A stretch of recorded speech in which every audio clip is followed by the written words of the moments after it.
anarko-sindikalis, menentang kapitalisme karena dianggap menyuburkan eksploitasi pekerja dan menciptakan ketimpangan sosial. Mereka juga menolak negara sebagai alat penindasan dan berupaya menggantinya dengan sistem yang mengedepankan solidaritas dan kontrol langsung oleh masyarakat atas produksi dan distribusi barang.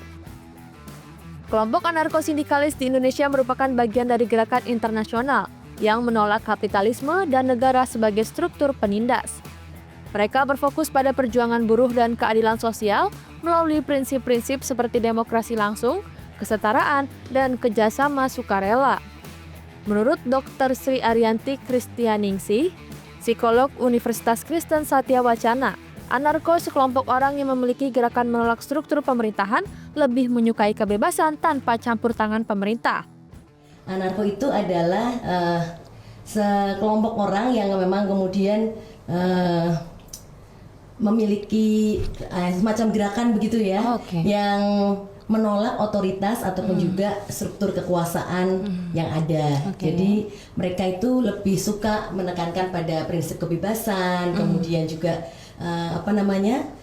tanpa campur tangan adanya pemerintah, gitu. Tapi memang fokus utamanya memang lebih yang diusung adalah tadi sisi kebebasan, kemudian sisi jadi ada semacam ideologi yang berpengaruh di dalam kelompok tersebut. Biasanya misalnya menggunakan, kalau demo itu menggunakan baju warna hitam gitu. Meskipun sekarang akhir-akhir ini juga banyak yang misalnya orang yang demo juga menggunakan baju warna hitam untuk simbol tertentu, misalnya simbol keprihatinan dan sebagainya. Tapi biasanya kalau anarko itu memang ada yang kekerasan yang lain adalah biasanya simbol yang dipakai ada huruf A begitu, kemudian ada lingkarannya begitu, yang itu menyimbolkan dari anarko itu sendiri begitu. Kemudian juga ada semacam bendera begitu yang dibawa begitu ya. Dan biasanya juga pakai bandana merah begitu, ataupun juga tadi semacam ini kostumnya itu hitam. Gerakan ini berkembang pesat pasca reformasi dan banyak diikuti oleh anak-anak muda yang kritis terhadap sistem yang ada. Ia menilai bahwa jika gerakan ini diberangus, maka gerakan kiri akan habis.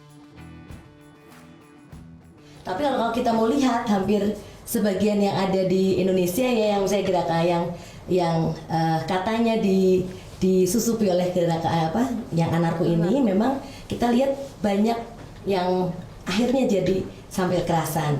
Tapi sebetulnya kalau bicara tentang massa dan kemudian bisa sampai kekerasan itu kan sebetulnya sangat dimungkinkan itu. Jadi artinya entah itu anarko ataupun tidak akan sangat bisa berpotensi munculnya atau menimbulkan kekerasan. Memang gerakan anarko itu dulu memang seiring sejalan dengan pergerakan organisasi buruh juga bisa masuk di situ juga ya, sebagai bagian yang kadang-kadang digunakan untuk mewujudkan tadi mencapai tujuan dari gerakan anarko ini. Tetapi artinya memang tidak semata, akhirnya sekarang ini juga meluas. Jadi tidak hanya dari sisi buruh, tapi juga tadi yang penting tadi prinsipnya menolak pengennya kebebasan, menolak figur otoritas gitu ya, anti pemerintah dan sebagainya. Nah kalau mereka sendiri sebetulnya pandangannya juga beragamnya seperti apa, misalnya ada yang kemudian ini dipakai sebagai kritik terhadap pemerintah. Memang ini digunakan untuk memberikan kritik kepada pemerintah. Atau kemudian juga ada yang kemudian memandang bahwa aksi itu dipakai untuk tadi aksi langsung yang semacam memboikot atau kemudian tadi melakukan demo tadi atau kemudian menyampaikan pendapat begitu.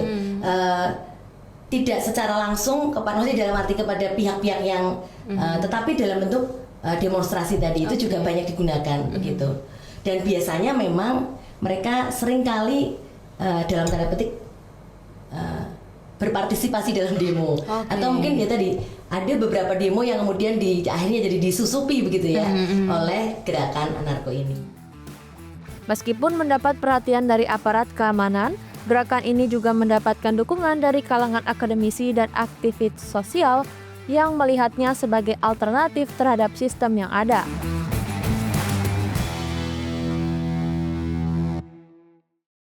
supaya ada kepastian hukum terhadap para pelaku-pelaku pengerusakan, pelanggaran membuat tidak ketertiban, ini kita proses.